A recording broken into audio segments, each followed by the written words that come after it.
What's going on, Dolphins? It is your boy Dillon, and I'm just doing a quick video today. Just wanted to kind of update you guys on some things that have happened around the league over the past day or two. Obviously, I haven't made a video since that last one because I've been trying to get my information put together and compiled for my look at potential draft prospects for the Miami Dolphins, but it's been a little bit difficult getting the information together because I'm trying to do it in the same basic format as I did for free agency. But like I said, I've had a little, because unfortunately I don't have access. I don't have money, and therefore, a ton of money, and therefore I don't have access to, all of the kinds of resources, like, for example, all 22 film to be able to, actually break down these prospects through film. I'm only able to watch what little bits are out there on the internet, for example. And so, it is, and then of course, unfortunately I can't afford, subscriptions to the various media outlets and stuff like that. So it is a little bit difficult sometimes for me to find information, especially on some of these draft prospects, these younger guys with less information out there, but I am working on it. So we're just real quick, let you know about that. But today, I do want to talk about a couple different things that have happened, one of which happened today and is, a little bit more directly related to the Miami Dolphins. So anyway, I just wanted to real quick let you guys know about some big things that happened in the NFL. The first one being is that Devante Adams was traded to the Raiders. Huge blockbuster trade for Devante Adams. So he is now leaving the Packers. He is going to be a Raider. So that's pretty interesting to see how that plays out. And he signed a huge contract or whatever. The other thing is, and this is a little bit more Dolphins related, is that Deshaun Watson is going to be a Cleveland Brown. He has also been traded for a boatload of money, or a boatload of, capital, draft capital and stuff. I'm personally thankful that it's not the Dolphins. Obviously, we got to keep it real. The reason why the Dolphins were no longer a destination is because Brian Flores got fired. So he was the driving force, as I told you he was. I was always right about that. It was always Brian Flores who was pounding the table, and they would have still been in that market if he hadn't got fired. Now, I was right and wrong about how they were gonna how Stephen Ross was gonna handle that. I actually thought originally that both Greer and Flores would get fired together. Then I actually kind of shifted, and it was because of the Deshaun Watson stuff. I actually shifted my perspective a little bit and thought that neither of them were going to get fired and they were going to get an extra year, and it was going to be in large part because they decided to go after Deshaun Watson. Now, I ended up being right that Flores got fired, which turned out to be a great thing because then it stopped the Deshaun Watson possibilities, and I'm personally thankful for that. It's not because I don't think Deshaun Watson is a phenomenal player, but it's because of all the rest of the issues, the amount of draft capital you'd have to give up, the amount you'd have to pay him.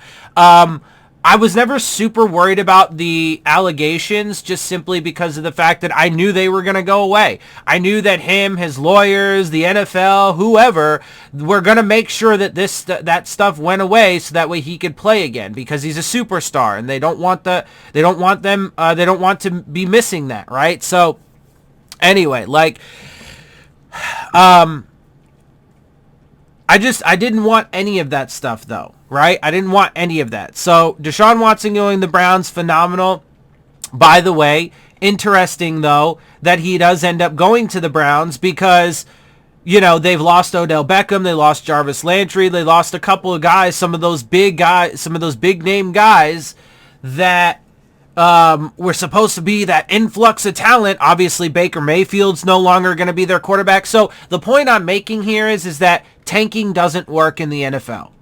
The Dolphins tried it, failed fucking miserably, and even if Mike McDaniel over the next couple years does manage to turn it around, the tank still failed because it didn't do what we wanted it to do, and it certainly didn't do it in the kind of time frame that approach dictates, right?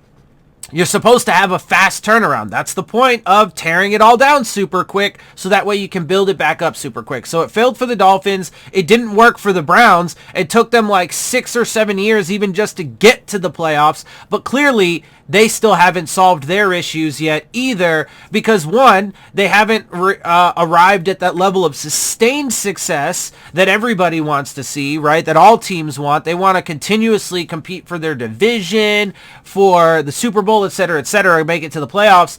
And they've now given up on their most recent quarterback, Baker Mayfield. So, I mean, that's a mess. And honestly, if I'm being real, I could see a very real possibility that it doesn't work out with Deshaun in Cleveland, and they just end up stuck in another few years of bullshit. And actually, because of how much they've given up to get him, they may have hampered themselves for the future and their ability to build around him and so on and so forth. So that'll be an interesting storyline to see how that plays out as well. But I'm thankful that it's not the Dolphins and that he has gone somewhere else, and somebody else is, betting the farm that it's going to work out, because I was not willing to do that.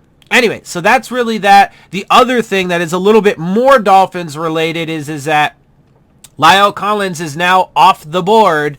He is no longer an option for the Miami Dolphins because he has signed a 3-year deal with the Cincinnati Bengals. And it's not good. Now look, Terron Armstead does have an interview tomorrow. And Terron Armstead was certainly on my list of guys, and he was even in my dream scenario. Terron Armstead left tackle, Trent Brown right tackle, and Ryan Jensen center were like my dream scenario. That's not going to happen, obviously. But if Terron Armstead doesn't come in, and the only thing that they have managed to do in free agency was bring in Connor Williams, then I got to keep it real with you guys. That's a failure. That's a giant fucking failure. Not just for the free agency period, but in general, and it could cause cascading failures down the line because it then changes their priorities in the draft. And look, we don't need to, and look, at this point, we're probably going to go into the draft with offensive line being the biggest need. And because of that, I would say that the highest priority probably is that, and the most likely, and that there's a high chance that they're going to take offensive line. The problem is couple problems. One, we don't need to be taking yet another young offensive line prospect to build and develop and hope that he becomes what we want. We need veteran leadership, proven, experienced guys on that line, right? We've got like 5 or 6 guys. We don't need to be investing more draft capital into that position when we've done it a ton the past few years and have failed miserably at it, right?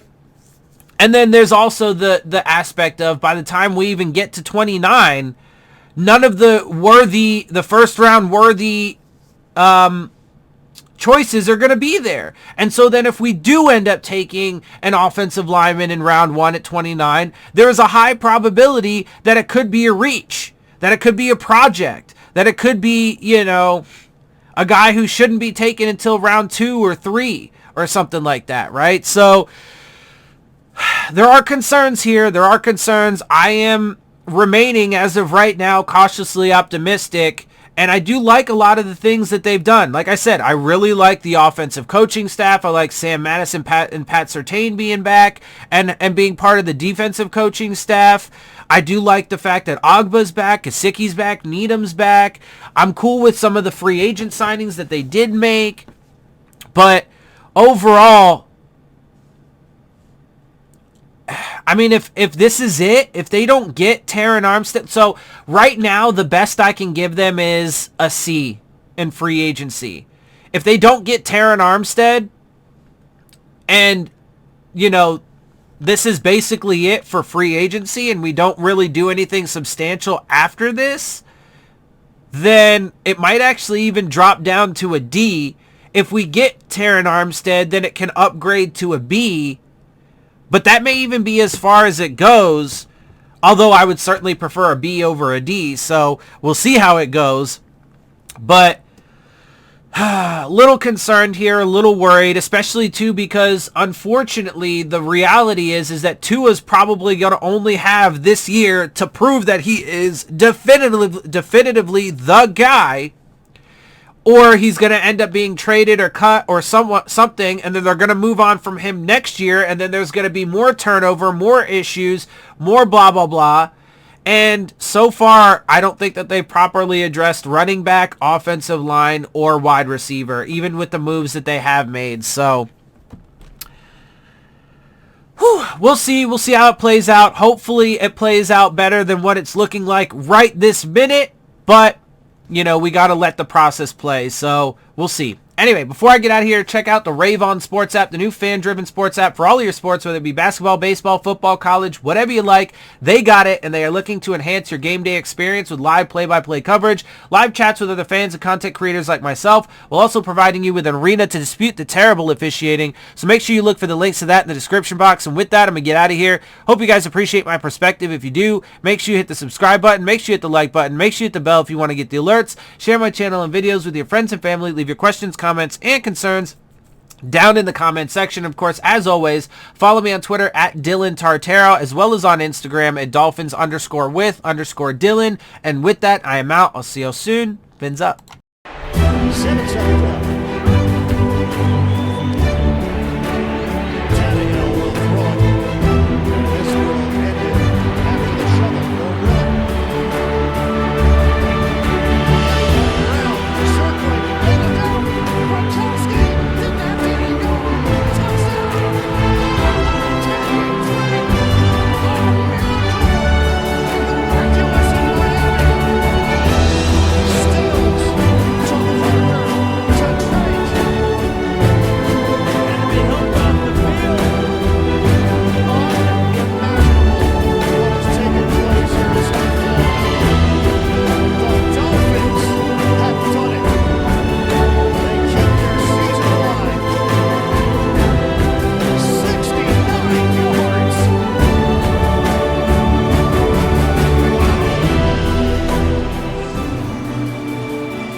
Miami wins it.